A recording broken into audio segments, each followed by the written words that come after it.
ఒక మనిషి జీవితంలో తను ఏం కావాలనుకుంటున్నాడో ఒక స్పష్టత ఉన్నప్పుడు దాన్ని సాధించగలను అన్న నమ్మకం అతనిలో బలంగా ఉన్నప్పుడు విజయం దానంతట అదే వస్తుందని శ్రీకాంత్ బొల్లా జీవితమే ఒక ఉదాహరణ.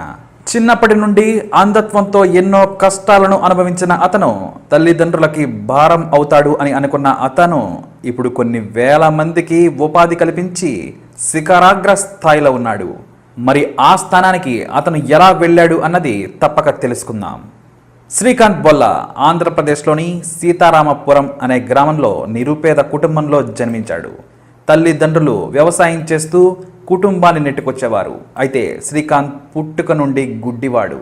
వ్యవసాయ కూలీలుగా పనిచేస్తున్న తల్లిదండ్రులకు శ్రీకాంత్ని పోషించడం పెద్ద భారమే. కానీ వాళ్ళు తమ కుమారుడిని ఏనాడు కూడా అలా భారంగా భావించలేదు. కష్టపడి చదివించారు. ఆ తల్లిదండ్రులు అతడిని పాఠశాలలో చేర్చడానికి వెళితే ఆ గురువులు నిరాకరించారు. కానీ పట్టుబట్టి బ్రతిమిలాడడంతో ఆ బడిలో చేర్చుకున్నారు. అయినా వివక్ష శ్రీకాంత్ను అందరిలా ముందు వరుసలో కాకుండా వెనుక బెంచీలో కూర్చోబెట్టేవారు. ఆటపాటలకు అతన్ని దూరంగా ఉంచేవారు. అన్నింటికీ కారణం ఒక్కటే, అంధత్వం.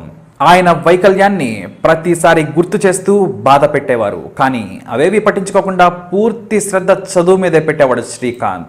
కొన్ని రోజులకి అతని తండ్రి హైదరాబాద్లోని ఒక పాఠశాలలో చేర్పించాడు. అలా అతనికి తల్లిదండ్రులు ఇచ్చిన ప్రోత్సాహంతో కసితో చదువుకున్న శ్రీకాంత్ 10వ తరగతి పరీక్షల్లో 90% మార్కులతో స్కూల్ ఫస్ట్ ర్యాంక్ సాధించాడు.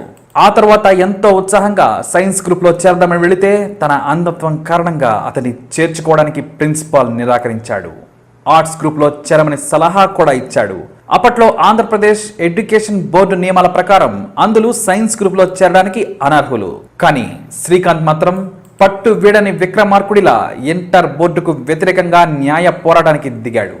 అంతే 6 నెలల్లో బోర్డు దిగొచ్చింది. అలా అతడికి సైన్స్ గ్రూప్లో ప్రవేశం కల్పించింది. దీంతో వచ్చిన అవకాశాన్ని సద్వినియోగం చేసుకున్న శ్రీకాంత్ రాత్రి పగలు అనే తేడా లేకుండా కష్టపడుతూ ఇంటర్ పరీక్షల్లో 98% మార్కులతో పాస్ అయి తనను అవమానించిన ప్రిన్సిపల్తో పాటు తోటి విద్యార్థులు కూడా ముక్కున వేలేసుకునేలా చేశాడు. ఇక ఇంటర్ తర్వాత ఐఐటిలో చేరాలని భావించిన శ్రీకాంత్ అర్హత పరీక్ష కోసం ఆహర్నిశలు కష్టపడ్డాడు. కానీ తన అంధత్వం మరోసారి అతన్ని వెక్కిరించింది. దీంతో అతనికి హాల్ టికెట్ను ఐఐటి పంపించలేదు. ఐఐటీలకు నేను అవసరం లేకపోతే నాకు ఐఐటి అవసరం లేదు అంటూ శ్రీకాంత్ అంతర్జాతీయ విద్యా సంస్థలపై దృష్టి పెట్టాడు. ఇక తన స్నేహితులు టీచర్ల సలహాతో అక్కడ టాప్ కాలేజీలకు దరఖాస్తు చేశాడు. అతడి ప్రతిభను గుర్తించిన అమెరికన్ దిగ్గజ విద్యా సంస్థలు MIT, Stanford, Berkeley, Carnegie Mellon Srikanth కు అడ్మిషన్ ఇవ్వడానికి ముందుకొచ్చాయి. కానీ చివరికి ప్రపంచ ప్రసిద్ధి చెందిన ఎంఐటిలో చేరి ఎంఐటిలోనే తొలి అంతర్జాతీయ అంధ విద్యార్థిగా తన ప్రతిభని చాటుకున్నాడు. ఇక ఎంఐటిలో గ్రాడ్యుయేషన్ పూర్తి చేసిన తర్వాత అమెరికాకు చెందిన ప్రముఖ కార్పొరేట్ సంస్థలు శ్రీకాంత్ కు కొలువు ఇవ్వడానికి ముందుకొచ్చాయి. కానీ తను కోరుకుంది ఇది కాదు. తనలాంటి ఎంతో మందికి చేయూతనిచ్చి వారి కోసం ఏదైనా చేయాలనే ఆలోచన అది చిన్నప్పటి నుండి ఉండడంతో ఆయన భారత్కు తిరిగి వచ్చేశారు.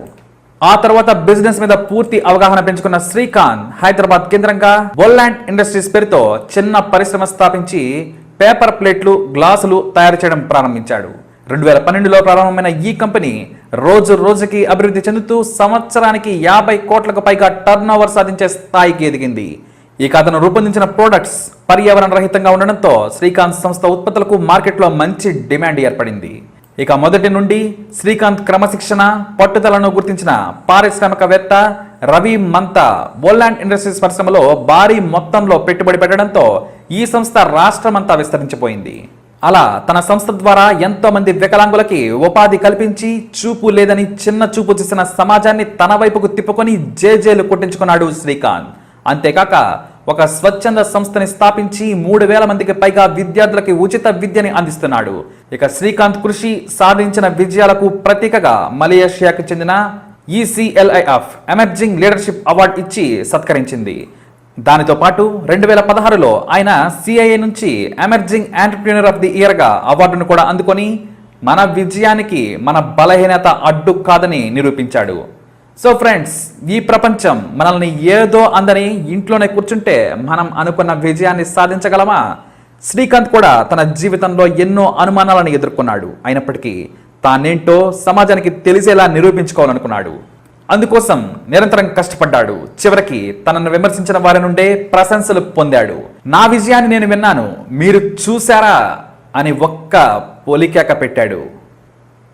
ఫ్రెండ్స్, మన జీవితంలో నమ్మకంతో ముందుకు వెళితే తప్పక విజయాన్ని సాధిస్తాం. కాబట్టి ఇది నా వల్ల కాదు, ఇది నేను చేయలేను అనే ఆలోచన కూడా మీ దరిదాపుల్లో కూడా రానివ్వకండి. నేను చేయగలను అనే పాజిటివ్ ఆలోచనతో ముందుకు వెళ్ళండి. అందుకు నిదర్శనం మనకు శ్రీకాంత్ బొల్ల.